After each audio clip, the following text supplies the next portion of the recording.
What's up, Hobby Maniacs? Rob Bear here today with a look at the new White Dwarf. This is issue 109, and it's coming in hot. I mean, we got the new Deathwatch. This White Dwarf is literally all the new Deathwatch box set, which kind of makes sense because it is their kind of marquee release for next week. So it's coming in the first week of March. I guess it'll technically release on March 5th, I want to say it is. Just a spitball on the calendar there. It's a great issue. Tons of stuff in here, rules, previews, all sorts of things. We're going to jump right on into it. But before that, we got to pay the bills.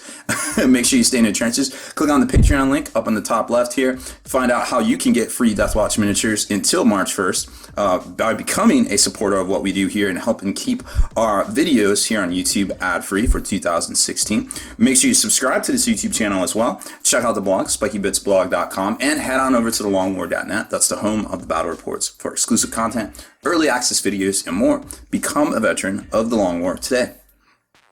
So like I was saying, this is a great issue. There's so much content in here. It just like basically explodes with all sorts of stuff. So it's got this pull-out section of new rules, basically data sheets and two formations of the new guys in here. Now, from what I'm hearing, it looks like the rules will not be in the box set. This will be a GW website only or White Dwarf only. So this is probably a crucial White Dwarf for a lot of folks to pick up. Next week, there's going to be Genestealer rules in here as well. So keep that in mind. You know, you might not want this one slide by because then if you're looking for the rules for everything, you might not be able to find them. So it's a great looking kit. I mean, everything seems to have a use, from these guys as characters in most people's Space Marine armies to all of the new Genestealer models. I think there's 39, 40 of those models themselves.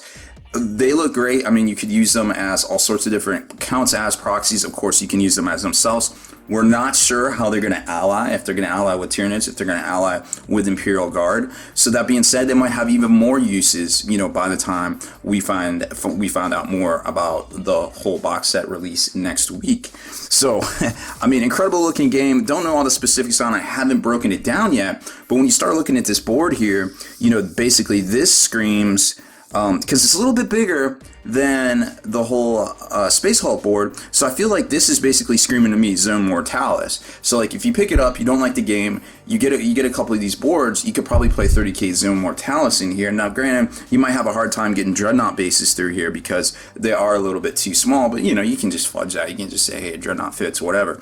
It's cheaper than buying that whole Zone Mortalis board. So there is character cards, there's all sorts of things going on here. They have like wounded versions and not wounded versions, just kind of looking at it, and then there's the assembly guide, some of the decks and things and how to play it. But from there, haven't exactly figured out or broken it down how to play. I was too busy, you know, looking at the new rules and looking at all the new miniatures. Now we saw these guys last week, amazing looking miniatures. I mean, you could easily use these as any sort of characters in existing armies that you might have. You know, you can switch out the pads. Now some of the Deathwatch pads are basically molded into the model, so it's a little bit tougher in that regard. You know, if you wanted to say, hey, I want to take this guy, I want to put him, you know, I want to put him in my Stern Guard squad, you might not be able to get rid of that shoulder pad. You might have to do a little bit of converting, but still, these guys are definitely on par with the quality level of a lot of the $30 clan packs that are coming out these days. So you figure you get 10 of these guys, you're getting $300 in value just out of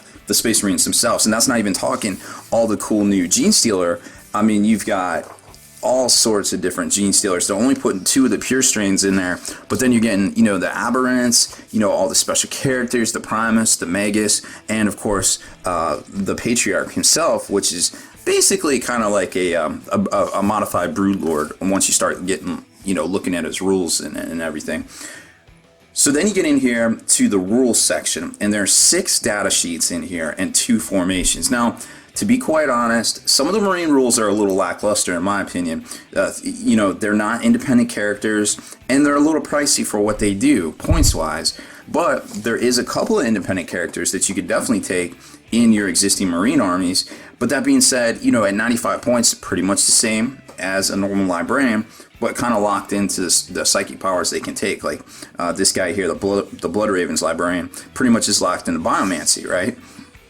So I'm not exactly sure how that would play out in a lot of games. And then you got Cassius here, who apparently cannot be fielded in the same army as Chaplain Cassius of the Space Marine. So it's unclear whether he's a previous version or a new version, or, who knows, because in Space Hulk, they had the Librarian Castellus, who, eventually turned out to be Mephiston. After the events on Armageddon. So it's really interesting stuff in here. We don't know, quite know all the stories and things. Now, there is some Black Library novels on all these guys, but, that's just kind of a fluff thing.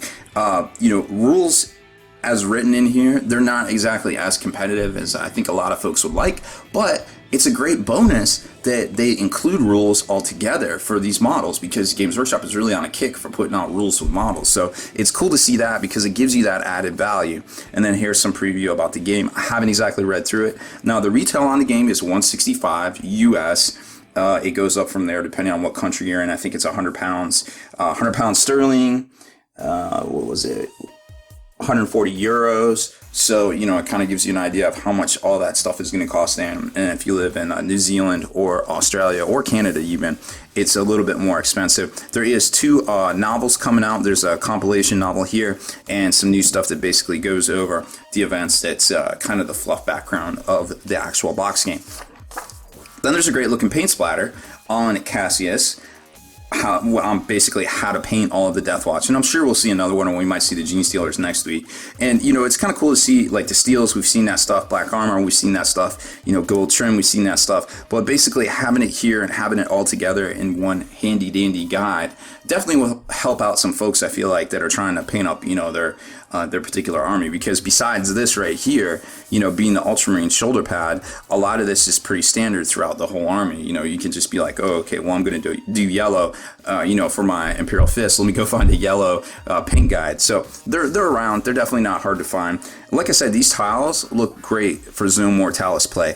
And you can kind of tell here that's a 32 millimeter base. So it's almost 60 mil. It kind of looks like just eyeballing it, if you wanted to run a Terminator or a Dreadnought through here, for that Zone Mortalis, because a lot of people have Contemptors and they're really great, but not exactly sure until I get my hands on it and get, plop one on that table. But that being said, it's going to be really cool to see. Now, in the back here, they showed off a preview of the new Genestealer cult rules, and it was really interesting because somebody got this already on the in their White Dwarf, their digital White Dwarf, and they blew it up to the point where you could actually read these rules.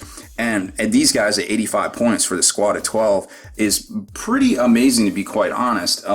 Now, that being said, they do come with assault grenades.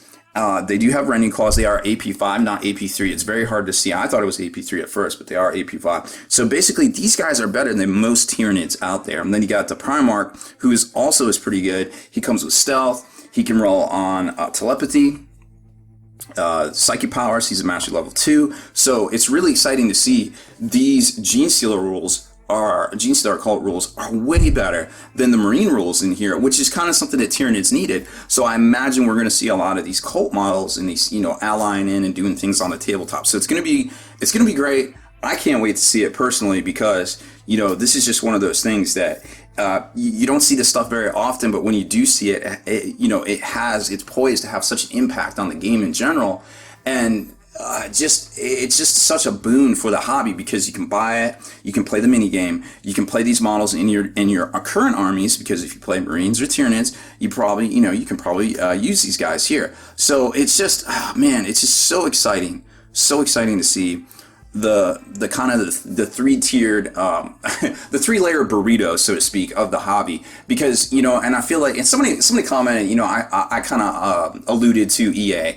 I didn't mean to allude to EA in a previous video where I was talking about kind of how games kind of needed to be on the video game format. You have the multiplayer, you have the campaign mode, and then you have the story mode. That's true whatever first-person shooter is out there on the internet, whether it's Bungie or 343 Studios or whatever, pick one. It seems like they all follow that same formula. So that being said, I think that's a great formula to port over to 40K, and you definitely see that 3-layer hobby burrito here with this box set. You've got, you got your co-op, which is basically like your little, standalone board game here. You've got your multiplayer, which is your 40k rules that you're going to take, to do all that, and then you got your campaign mode, which is like kind of like your fluff thing, where you can basically take all these guys and you can put them in your game, or you can make them a separate army or something like that, and they're just kind of fluffy. So I feel like, when it comes to the hobby, having a release that is that 3-layer hobby burrito is definitely, which also kind of mirrors the whole like online video game play, or the new video game kind of format that we see these days. Now I guess all we need is downloaded content, right? In our hobby, which I guess we technically kind of have with all these data slates and advent calendar things. That being said, I'm way off course. So I think it's a great time for the hobby. I think this new box set is definitely a boon for the hobby. I think it's going to be a great thing. I think a lot of folks are going to pick it up, and I think it's going to re-energize a lot of what's going on out there, because it's just an exciting time for the hobby, and we keep seeing more and more new badass things, and that is never a bad thing in my book. So there's a closer look at the Deathwatch Kill Team Squad Cassius. So that's it for this one. Thanks for watching my video review of the new White Dwarf.